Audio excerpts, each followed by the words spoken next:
The Galactic Council issued humanity a final warning. Their reply turned the stars cold. The dossier landed on my desk at 300 hours, and I knew before I opened it that everything was about to change. 312 pages. The cover read, "Final Notice of Compliance, issued to the human delegation by authority of the Galactic Council, Cycle 7441. I had been an ambassador for 11 years. I had sat through trade disputes, border negotiations, and 2 separate war prevention summits. I had never seen the words "final notice" on anything the Council produced, until now. My name is Kale Marin. I represent 8 billion people in a chamber designed for 40,000 civilizations, and on the morning that dossier arrived, I was the only human being within 4 light years. The observation deck of our delegation ship, the carrier-class vessel Earth designated the Pathfinder, faced the conclave station directly. I stood at the glass and looked at it, a structure the size of a small moon, ringed with docking arms and communication arrays, glowing faintly amber in the light of a distant star that had no name in any human language. I had stood at this same window dozens of times. It had never felt like a threat before. That morning it did. I opened the dossier. The Council had listed 17 violations, not suggestions, not concerns. Violations, a word that carried legal weight under the Galactic Accord, the founding document that governed every space-faring civilization in this region of the galaxy. I read through each one slowly, because I had learned long ago that the worst thing a diplomat can do is react before he understands. Violation 1. Unauthorized colonization of restricted expansion zones. We had settled 4 planetary systems that the Council had designated as protected buffer space. Nobody had lived there. The planets were not inhabited. 2 of them were dying, 1 had a decaying magnetosphere, and our engineers had actually stabilized it within 8 years of arrival. The Council's report did not mention that part. Violation 7. Refusal to surrender advanced propulsion and energy technology under the shared knowledge mandate. Humanity had developed a fold drive system that cut travel time between star systems by a factor of 9. The Council wanted it. We said no. Not because we were selfish, because the mandate had a clause that transferred partial ownership of any shared technology to the governing body, and we had watched 3 other species hand over their greatest discoveries, only to find themselves dependent on Council approval for further development. We were not going to make that mistake. Violation 12. The Vega Station Incident. I stopped reading when I got to that one. I set the dossier down and looked at the stars for a long moment.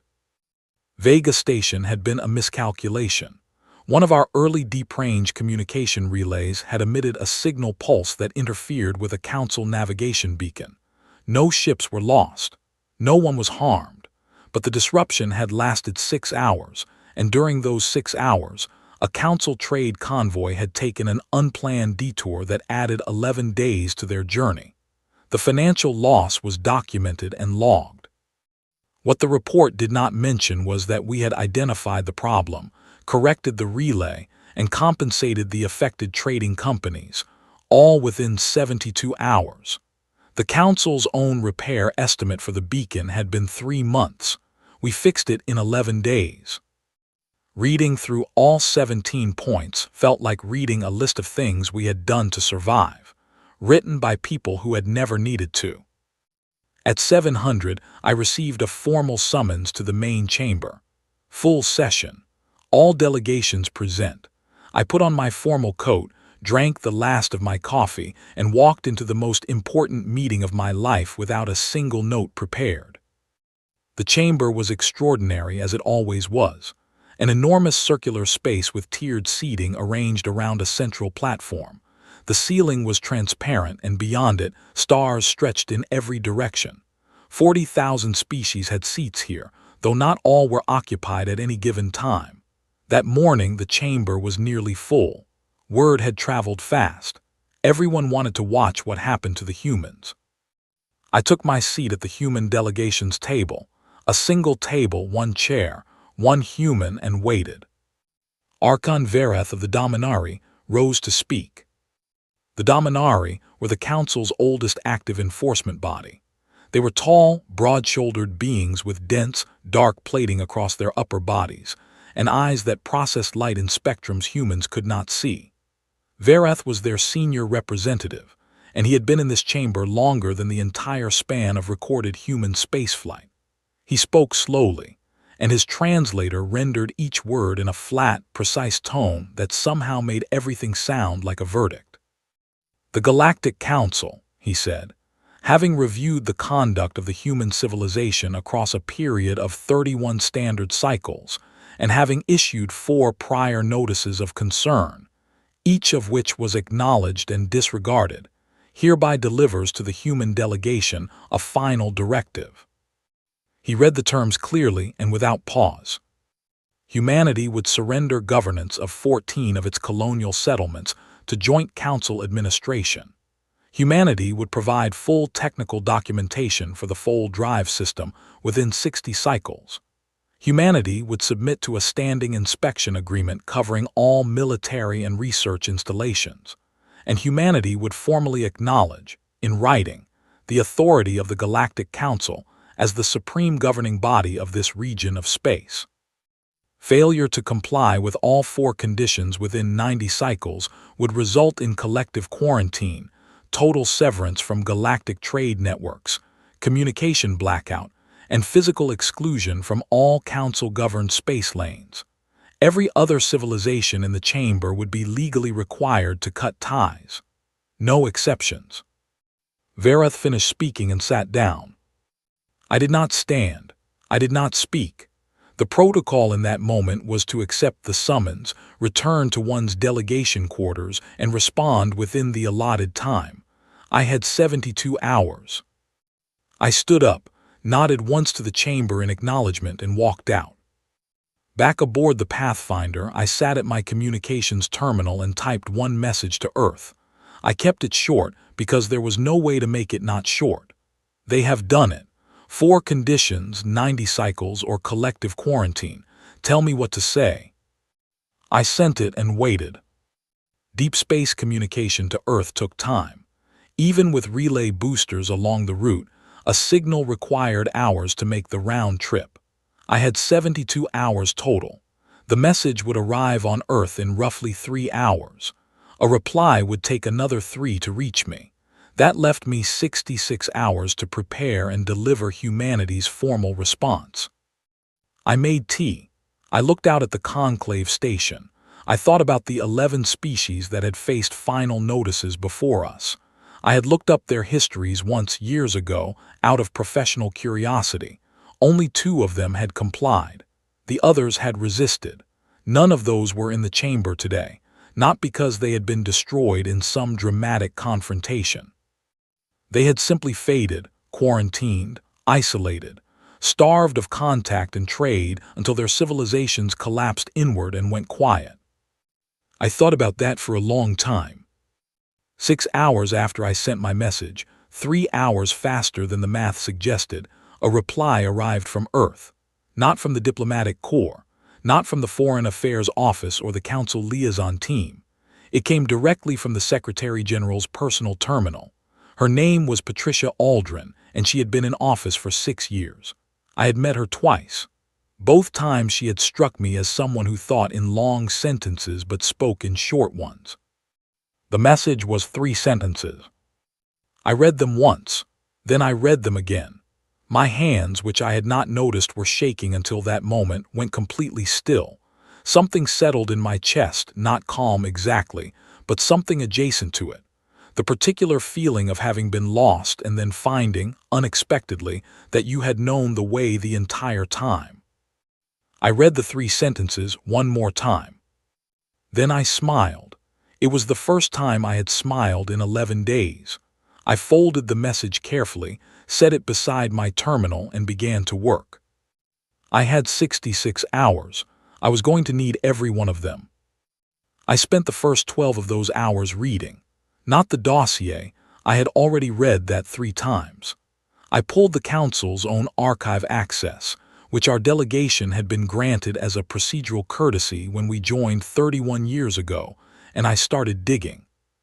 The archive was enormous, centuries of records, trade agreements, border resolutions, species classification documents, historical accounts of council interventions. Most of it was routine. Some of it was extraordinary. I searched specifically for two things: human references and quarantine precedents. The human references were more extensive than I expected. We had been observed long before we made contact with the first council species. 70 years before our first official delegation, council observation probes had been in our solar system. They had filed reports. Those reports were now part of the archive, and I could read them. I did. All of them. It took 4 hours, and by the end my tea had gone cold twice and I had forgotten to drink it either time. The council had been watching us since before we reached the moon. Early reports classified us as Category 3, a pre-space civilization with high internal conflict potential and unpredictable developmental trajectory. Standard language for a young species. By the time we developed the first crude faster-than-light prototypes, the classification had been updated. Category 2, an emerging space-faring civilization with anomalous acceleration rate. Note for review. What they meant by anomalous acceleration was this. Every other species in the Council's observation record had followed a predictable curve. They developed language, then agriculture, then basic technology, then industry, then information networks, then space capability, each step taking roughly the expected number of generations. Humanity had followed the same steps but had compressed the timeline in ways that made the Council's models produce errors. We were not supposed to have reached space when we did. We were not supposed to have had the propulsion systems we built in the time we built them. Every time their projections said we would plateau, we accelerated instead. The note in our file, written by a council analyst who had since retired, read, "This species responds to obstacles by moving faster. Recommend continued observation. Do not interfere." Someone had underlined that last part and added a single word in a script I did not recognize. The translator rendered it as, "Agreed." I sat with that for a moment, then I kept reading. The quarantine precedents were harder to find. They were not archived under the word quarantine. They were filed under a phrase that translated loosely as administrative cessation protocol. I found 14 cases over the last 2 millennia. In 12 of those cases, the species involved had been given a final notice similar to mine. In 4 of those 12 cases, the species had attempted to resist. All 4 were gone. Not gone in the way of a dramatic last stand. Gone in the slow, quiet way of a civilization that stops being able to sustain itself, because everything it needs has been cut off. 2 of those 4 had actually been growing before the quarantine. One of them had been building new colony ships when the blockade hit. It did not matter. Isolation is a patient force. Given enough time, it wins. I noted all of this down carefully. I was building something, though I was not yet sure exactly what shape it would take. At the 18-hour mark, I went to the Council's Xenoanthropology wing. It was a public research section of the conclave station, accessible to any accredited delegate. I had been there once before, years ago, for a conference on interspecies communication standards. It was a quiet, long space with curved walls and soft light. The researchers there were small, pale beings called the Valorian, a species that had been council members for over 4,000 years and had made a civilization out of watching other civilizations. I found the human exhibit without much difficulty. It was a mid-sized installation, not large enough to suggest importance, not small enough to suggest dismissal. A classification panel at the entrance read the following, in standard Galactic script that my implant translated without effort. Species human, origin 3rd planet Sol system, council membership duration 31 cycles, category unpredictable, threat ceiling unquantifiable, recommended posture containment. I stood in front of that panel for a long time. Unpredictable, Threat ceiling unquantifiable. Those were not insults. In council terminology, unpredictable meant a species whose behavior could not be reliably modeled. Threat ceiling unquantifiable meant the council's analysts had tried to determine the upper limit of our potential and had been unable to arrive at a number. In other words, they had tried to figure out how powerful we could become. They had failed to find a ceiling. I had not known that before. I was not sure what to do with it, but I stored it carefully. A voice behind me said, "You read Valorian fast for a human." I turned. One of the researchers was watching me, a slight figure in pale gray, with large, dark eyes that were common to their species. He introduced himself as S. He had been studying humanities file for 6 years. He said this without any particular weight, the way someone mentions a long-term project they are quietly proud of. We talked for 2 hours. Mostly I listened. S. was careful with his words, pausing often, watching my face as he spoke as though checking that each sentence had landed correctly before releasing the next. He told me things he probably should not have. I did not ask him to. He offered them because, he said, he had spent 6 years learning how humans think, and he believed I deserved to understand the full picture. The Dominari had proposed something to the full council 3 weeks ago, a measure that went beyond collective quarantine. He did not use the council term for it directly.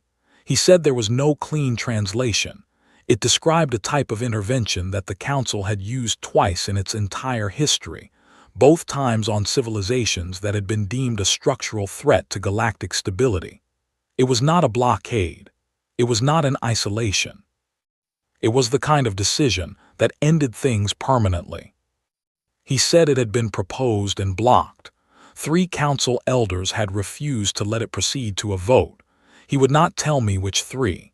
He would not tell me exactly what they had said. But he told me the reason, and the reason had been documented in the session record. The 3 elders had reviewed the full archive on human civilization, every observation report, every filed record, every projection model, and they had made a decision. Their stated reason, entered into the official record, was, "We have watched the recordings of their history. We will not be the civilization that provokes them." I thanked S. He nodded and went back to his work. I walked back to the Pathfinder. It was 30 hours before my deadline now. I had the shape of something in my mind, but it was not yet complete. I called Earth again, not a formal communication, just a direct channel to the Secretary General's office. Her aide answered. I told him what S. had told me. There was a pause. Then the aide said he would pass it along and asked me to hold. Patricia Aldrin came on herself 7 minutes later. Her voice was steady and precise, the way it always was. I told her everything. The archive, the classification, S. the measure that had been proposed and blocked, the reason the 3 elders had given. I told her all of it. There was a silence on the line that lasted long enough that I checked whether the connection was still active. Then she said, "We know, we have known for 2 weeks, keep going." The line closed. I sat in my chair aboard the Pathfinder and thought about what it meant that Earth had known the full scope of what was on the table, and had still sent me 3 sentences and told me to keep going. I thought about it for a while. Then I stopped thinking about it, because understanding it was not what I needed right now. What I needed was to finish building what I had started. I worked through the night. By the time the conclave's amber-lit morning cycle began outside my window, I had something I believed in. Not a speech exactly, not a rebuttal, something older than either of those, a statement of fact, a reading of the record presented plainly by someone who had done his homework. I printed it on paper, actual paper. I had kept a small stock of it for occasions when I needed to think through something physically. I printed the full document and read it once from beginning to end, standing at my desk in the quiet of the ship, while the stars sat still outside the window. Then I changed into my formal coat, tucked the pages under my arm, and walked back into the chamber. The full session was already assembled. Every tier was occupied. The light from 10,000 observation feeds filled the upper ring of the chamber with a faint, electric blue. 40,000 civilizations, watching from their seats or from screens across the galaxy, watching to see what the humans would say. I stepped onto the central platform. I set my prepared speech on the podium. Then I looked at it for a moment, picked it up and set it aside. I unfolded the paper instead. And I began.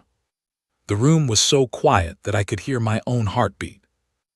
I had spoken in this chamber many times over 11 years. Trade resolutions, clarification requests, goodwill addresses. Each time the room had maintained its usual ambient hum, the quiet, ongoing noise of 40,000 species processing simultaneous translation feeds, the faint mechanical breath of atmospheric management systems, the occasional movement from the upper tiers. It was never truly silent in the conclave chamber. It was a room built for ongoing civilization. But as I stood on the central platform with the folded pages in my hand and began to speak, the room went quiet in a way I had never experienced there before.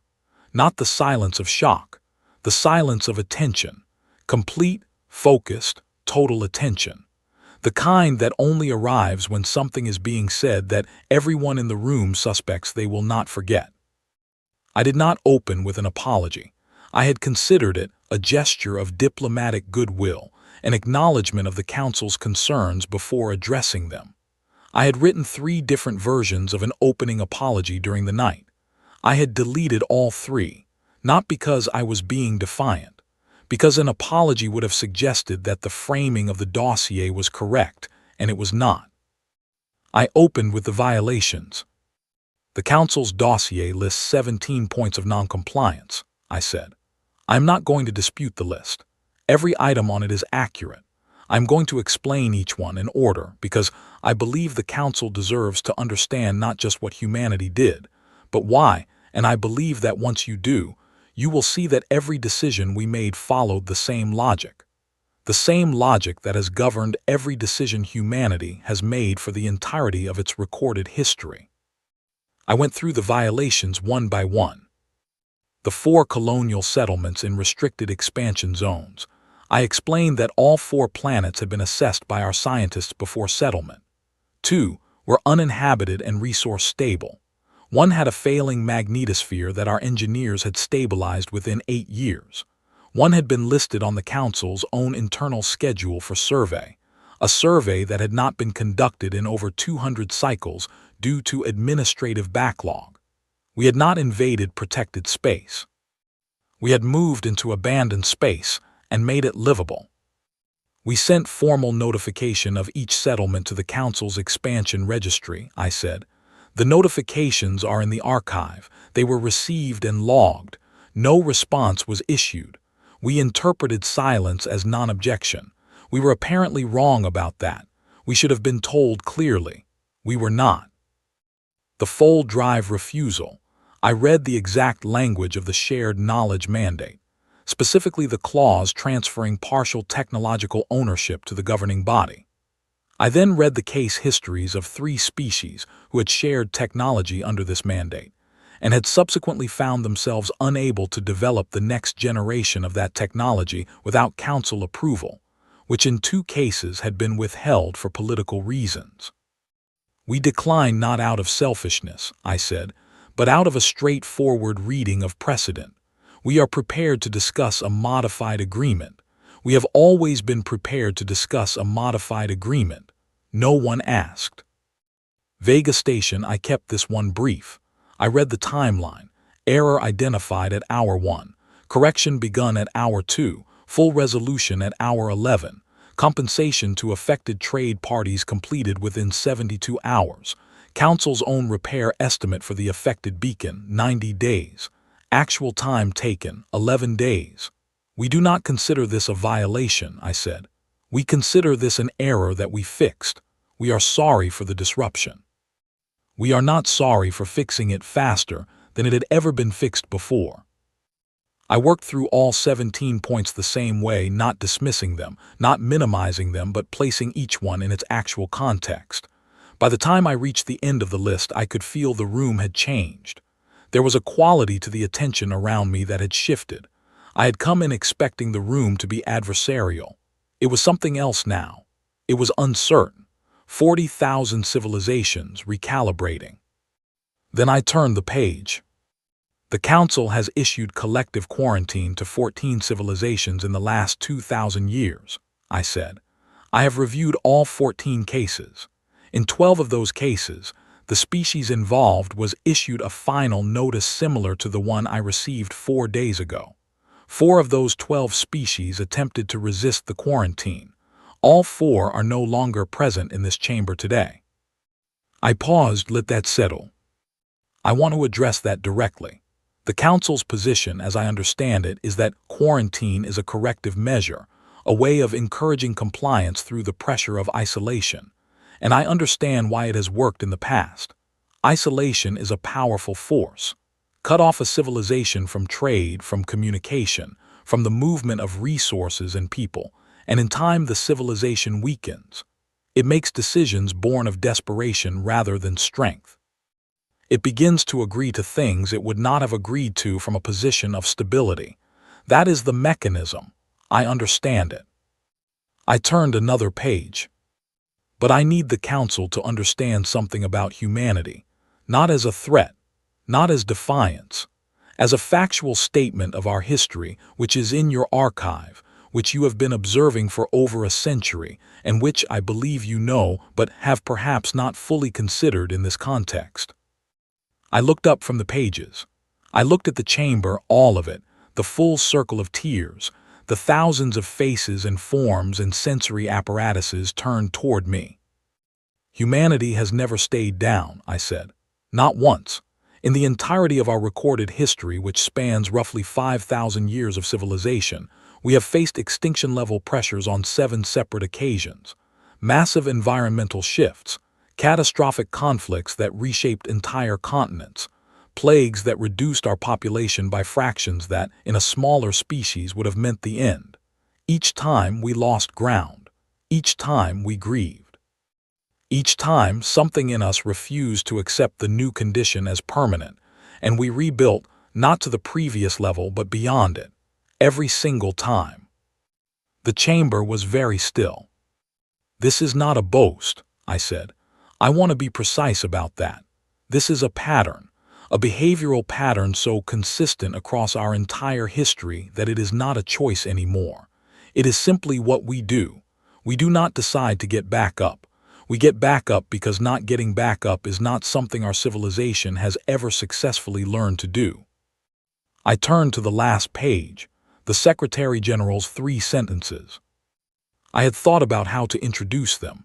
In the end, I decided not to introduce them at all. I just read them. The Secretary General of Earth, Patricia Aldrin, asked me to deliver the following as humanity's formal response to the final notice. I quote directly. The 3 sentences were not a threat. They were not a declaration. They were an observation, a plain, factual observation about a pattern of behavior that 5,000 years of human history had demonstrated with complete consistency. They said, "We have been here before. We have always found a way forward. We are not asking for permission to continue doing so." I folded the paper. I would like to add one line of my own, I said. It is not in the official response. It is my personal assessment, as the human being who has sat in this chamber for 11 years and watched how the Council operates. I looked at Archon Verith. A quarantine works when the civilization being quarantined is capable of accepting its situation and becoming smaller over time.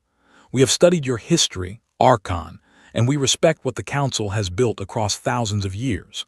But we must be honest with you, because honesty is the only thing that serves either of us here. We are not capable of becoming smaller. We have tried, across our history in different forms under different circumstances, and it has never held. We adapt. We grow, we find the way through. This is not defiance. This is description. And we believe with great respect that the Council deserves an accurate description of what it is considering. I picked up my papers. We are ready to negotiate on every point in the dossier. We have always been ready to negotiate. What we are not able to do is sign a document promising to stop being what we are. We hope the Council will find, on reflection, that they would not want us to. I stepped off the platform. The silence lasted 11 seconds. I counted. Then the translation matrices began to work again, thousands of them simultaneously, and the chamber filled with the sound of 40,000 civilizations processing the same information at the same time and arriving, each in their own way, at the same uncomfortable place. I walked back to my seat. My hands were steady. My mind was clear. I did not know what would happen next. I did not need to. The thing I had come here to say had been said. The rest belonged to the room. I sat down and waited. 3 days passed. I had not slept well. I had slept a few hours here, a few hours there, but not well. The Pathfinder was quiet and the stars outside my window were steady and unchanged, and there was absolutely nothing for me to do but wait, which is the hardest kind of work a person can be asked to do. The Council had gone dark. No formal response. No procedural acknowledgement, no communication of any kind. In 11 years of working with the Council, I had never experienced a full communications blackout from them. They were, as a governing body, extraordinarily procedural. They responded to things. They logged things. They issued notices and receipts and formal confirmations for even minor exchanges. The silence was not a technical failure. It was a choice. And choices like that, made by bodies like the Council, usually meant that something significant was being discussed in rooms I was not invited into. On the morning of the 4th day, I received my first piece of actual information. It came through the intelligence relay that the Pathfinder maintained independently, a secure channel that Earth's diplomatic corps used for sensitive information. The report was short. 3 Dominari battle fleets, which had been positioned in sectors adjacent to human colonial space for the past several weeks, had moved, not toward us, away from us. They had repositioned in defensive formations around Dominari core worlds, 3 of the species' most significant inhabited systems, and they were staying there. I read that report twice, then I read it a 3rd time. A defensive repositioning is a specific kind of military posture. It means something has happened that has changed the calculation of what needs protecting. When a species that has been facing outward, toward a potential adversary, suddenly turns inward and positions itself between its own home worlds and everything else, it is not an act of aggression. It is an act of reassessment. The Dominari were not getting ready to enforce the quarantine. They were getting ready to protect themselves from something they had not previously felt they needed to protect themselves from. I sat with that for a long time. Sen came to see me on the afternoon of the 4th day. He did not send a request in advance. He simply appeared at the Pathfinder's docking bay and asked if he could come aboard. I let him in. We sat in the small meeting room off the main corridor, 2 mugs of tea between us, and he talked. He looked different from when I had met him in the research wing. The careful, measured quality he had carried before, the researcher's composure, was still there, but underneath it was something else. He was shaken. Not frightened exactly, but shaken in the way of a person who has spent years building a model of how something works and has just watched the model stop being accurate. "I want to tell you something," he said. "And I want to be clear that in telling you I am acting on my own judgment. This is not officially sanctioned." "I understand," I said. "The measure I mentioned to you before, the one that was proposed 3 weeks ago and blocked, I told you that 3 council elders had refused to let it proceed to a vote. I told you they had stated their reason in the record." He paused. "I did not tell you the full statement at the time. I was not sure it was appropriate. I have reconsidered." He reached into his bag and produced a small data card. He set it on the table between us, but did not slide it toward me. "The 3 elders who blocked the measure," he said, "made their statement jointly. It was entered into the session record. The relevant portion reads as follows." He looked at the card. "After reviewing the complete observational archive on the human civilization, covering 112 years of documentation, we find that we are unable to recommend any action intended to terminate or permanently restrict this species' development. Our reasons are as follows. First, every intervention model we applied produced the same result. Humanity, when subjected to external pressure of any kind, isolation, resource restriction, physical threat, does not diminish. It accelerates. Our models cannot account for this reliably. Second, the historical record of this species contains no example of a civilizational collapse that was followed by permanent decline. In every case, within a generation or two, recovery exceeded the previous level. Third, we believe, based on 112 years of observation, that attempting to impose a permanent ceiling on this species would not succeed, and would instead produce a version of humanity that is no longer interested in being part of this council. SN stopped reading. The final sentence of their statement, he said, was the one that ended the discussion. It reads, "We have watched the recordings of their history, and we will not be the civilization that provokes them. If we are wrong about this, we will discover our error. If we are right, history will record that we were wise enough to know what we were looking at." I did not say anything for a moment. "Which elder wrote that last line?" I asked. "All three," he said. "They submitted the statement as a single joint document. None of them would take individual credit." I looked at my tea. It had gone cold again. "What happens now?" I asked. SN was quiet for a moment. "The council has convened a closed session. Not about the quarantine, not about any of the terms in the final notice. The agenda, as it has been described to me by someone who was present for the opening of the session, is the following question.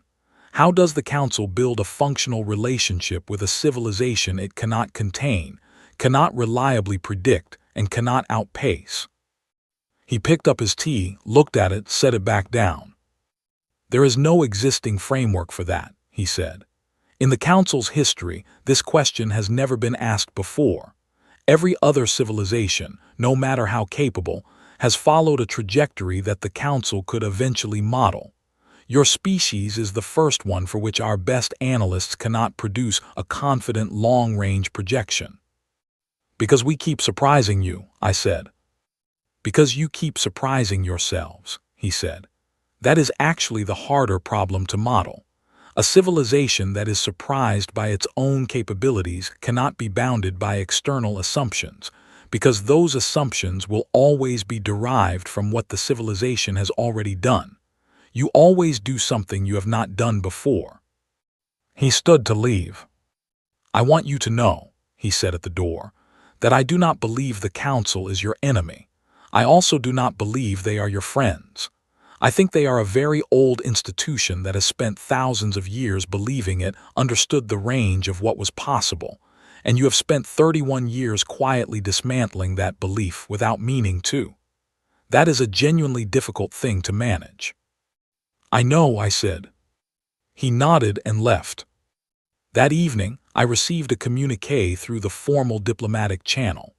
The sender was listed as the office of Archon Verath of the Dominari. This was unusual.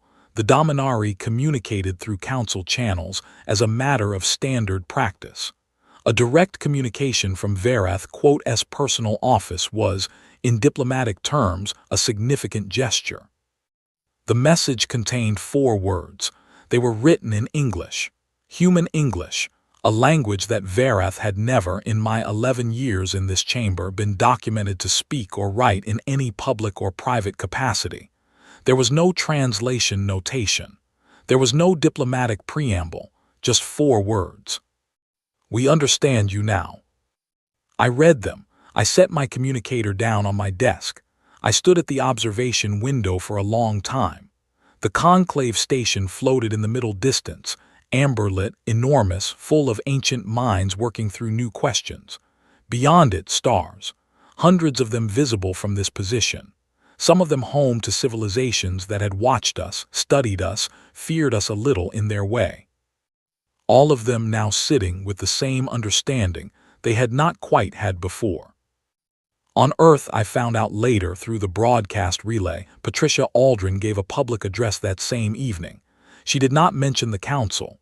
She did not reference the final notice, the chamber session, any of it. She announced that 3 new deep space colonization fleets had been cleared for launch. Standard expansion mission parameters. New systems, new settlements, new ground to cover. The timing was not accidental. It was not a provocation either. That is important to understand. She was not drawing a line in the sand. She was simply continuing what we had always done. She was saying, without saying it, this is what we do. This is what we were doing before your final notice arrived, and it is what we will be doing after the discussion concludes. Somewhere in a closed session room aboard the conclave station, 40,000 civilizations were working on the hardest question their ancient institutions had ever asked themselves. And on Earth, we were already building the next ship. 6 months later, I was sitting in my kitchen in the city of Norwich, drinking the same brand of coffee I had been drinking since I was a graduate student, watching the morning light come through the window, and doing absolutely nothing of diplomatic significance whatsoever. It was, without question, one of the best mornings I could remember in a long time. My resignation had gone through 3 weeks after I returned from the conclave. It had been accepted without much ceremony, which I appreciated. The diplomatic corps had already identified my replacement before I handed in the paperwork. Her name was Amara Osai, 29 years old, a linguist from Lagos, fluent in 14 languages and working on a 15th. With a research background in interspecies communication theory and a calm, steady manner that I suspected would serve her significantly better in that chamber than my own particular brand of quiet stubbornness ever had. I had met her once, at the formal handover briefing. She had listened to everything I said with total attention and asked 3 questions at the end that demonstrated she had understood it all and had already thought 2 steps further. I had driven home from that meeting feeling something I had not expected to feel, genuine relief. Not the relief of someone escaping a burden, but the relief of someone who has passed something important into good hands. This morning, her first formal address to the Galactic Council was being broadcast on the relay feed that I still had running on my living room screen. I had turned the volume low and kept the kitchen door open so I could hear it while I made breakfast. Old habits. She was speaking about water, specifically about the hydrological survey data from the 3 new colonial systems that Patricia Aldrin's colonization fleets were in the process of reaching. She was laying the groundwork for an information-sharing agreement with 4 council species who had previously worked in those regions and had existing water resource data that would be enormously useful. It was careful, precise, practical diplomacy. It was the kind of work that would never make headlines, but would matter to every person who eventually settled those planets and needed to know where to dig their wells. Listening to her, I thought, she is better at this than I am. She will be better than I ever was. And in 20 years, whoever comes after her will be better still. That is the other thing they had never quite accounted for in their models. It is not just that we keep getting back up. It is that every generation that comes after us is built on what we learned from failing. We do not just recover. We incorporate the failure, understand it, and produce something that carries the lesson forward. The mistakes I made in my first 3 years as ambassador, I had made them so that Amara would never have to make them. She was starting further along the road than I had started, because I had walked it first and left markers. This is what growing means. Not just expansion, accumulation, the building of something that is larger than any one person, any one generation, any one brilliant choice or terrible error. We are not individuals who occasionally cooperate. We are a civilization that is genuinely attempting to build something that lasts, and we are willing to be embarrassed and wrong and inadequate in the short term in service of the long game. The Council had never quite understood that either. They had studied us individually, our physiology, our psychology, our social structures. But studying a human being is not the same as understanding what happens when you put several billion of them together across several thousand years and tell them they are building something that matters. The whole is not merely greater than the sum of the parts. The whole is a different category of thing entirely. I poured a second cup of coffee. On the screen, Amara had moved from water rights to atmospheric compatibility indices. 3 of the Council's scientific bodies had offered technical support. She was accepting graciously and folding each offer into a framework that gave us full operational autonomy while keeping the relationship warm. I watched her do it and thought, she does not even know she is doing it. It comes naturally to her because she grew up in a world where we had already established certain principles, and those principles were simply part of how she understood things to work. We were building it. Cycle by cycle, generation by generation, we were building a version of ourselves that was genuinely better at this than the version before. The final notice had never been formally rescinded. I had looked into it once out of habit, about 2 months after I got home. It existed in the Council's records as an open item, technically unresolved, technically still in effect, but nothing had been done with it. No compliance deadline had been enforced. No quarantine had been enacted. It sat in the archive the way an old storm warning sits in the record after the storm has passed, technically present, practically irrelevant. Humanity's colonial settlements remained ours. The fold drive documentation had not been handed over. We were in ongoing conversation. Amara was now leading those conversations about a modified technology-sharing framework that protected our developmental autonomy while offering the Council meaningful access to certain applications. Progress was slow. Progress was real. The Dominari battle fleets had stayed in their defensive positions around the core worlds. They had not advanced. They had not retreated. They were simply present the way a species keeps a very large lock on a door, not because they expect a visitor, but because it makes them feel more settled to know the lock is there. I did not find this concerning. I found it, in a strange way, reasonable. We were new to them. We were genuinely not predictable by their models. Caution was sensible. What I did find interesting, and I had followed this story closely because SN had sent me occasional updates through his personal research channel, was what had happened at the fringes of Council space. 2 small species, old members who had been largely invisible in Council politics for centuries, had quietly applied to open trade routes with human worlds. The applications had gone through the Council's standard review process. They had been approved without debate. Nobody had spoken against them. Nobody had spoken at all. Nobody wanted to speak about anything involving humanity if they could possibly avoid it. The first trade convoy from one of these species, a gentle, quiet people called the Seri, who had been living on 2 planetary systems for so long that their architecture had outlasted the original purposes of half their buildings, arrived at our outer colonial hub about 6 weeks after I got home. They brought materials we did not have in good supply. We gave them agricultural technology that had taken us 50 years to develop and that they had never seen before. The exchange took 11 days. It was described by both sides as successful.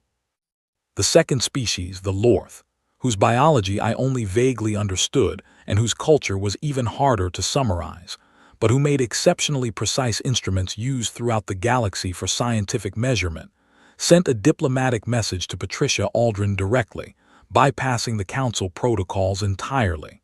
The message expressed interest in a permanent exchange relationship. Patricia had replied within 24 hours. Negotiations were ongoing. The Council had noted both of these developments. They had not intervened. This was, SN told me, itself a form of statement, the Council choosing to let things happen without inserting itself into the process. Which was not their typical posture. It was the institutional equivalent of a deep breath.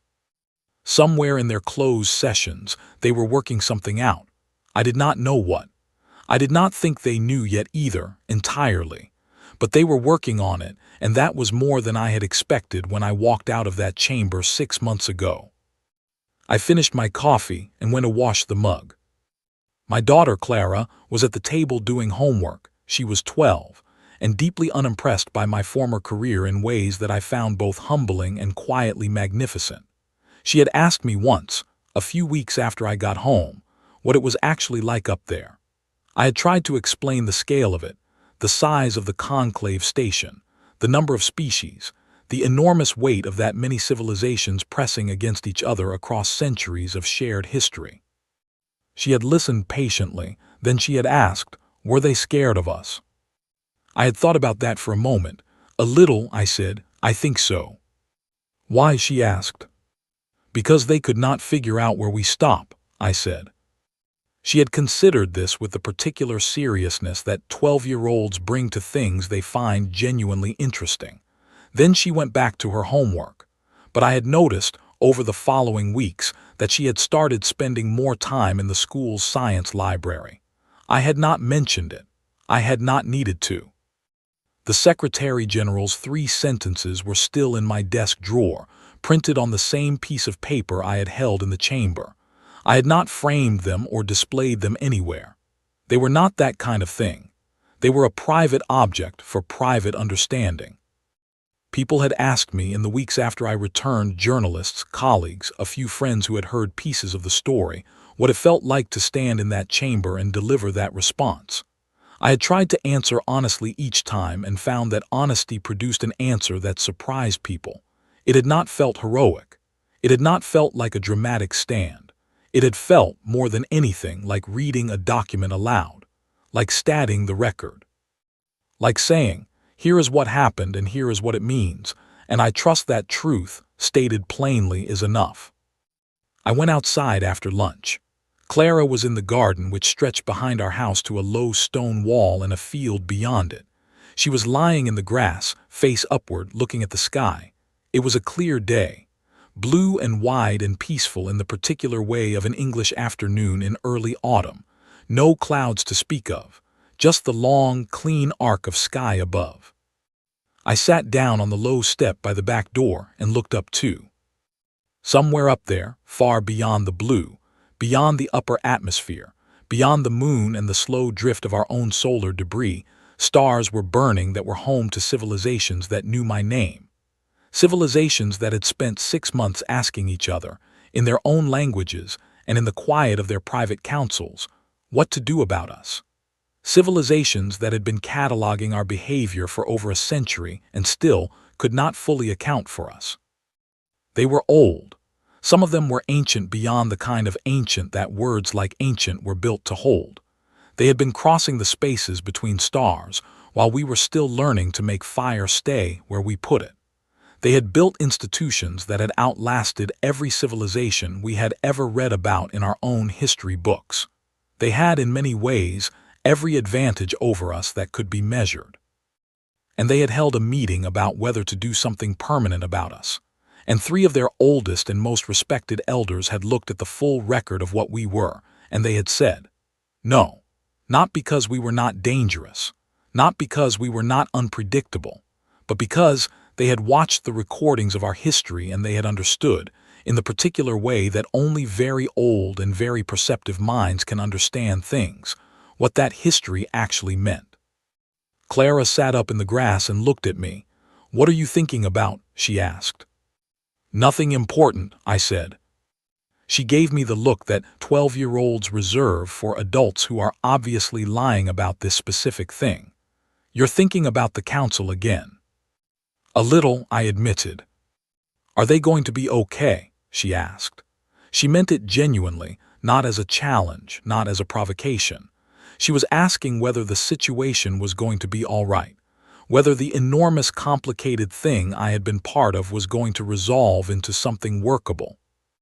I thought about Amara in the chamber, building agreements one careful sentence at a time. I thought about the Seri trade convoy. I thought about 4 words written in human English by someone who had never used human English before. I thought about 3 elders who had chosen, at the moment when it mattered most, to be wise rather than decisive. I think so, I said. I think it's going to take a long time and it's going to be complicated, and neither side is going to understand the other as well as they'd like for quite a while. but I think so. Clara nodded, apparently satisfied, and lay back down in the grass. I looked up at the sky again. Somewhere in the council's closed archive, in a section marked confidential, filed under a reference number that I had never been given and would probably never see, there was a document.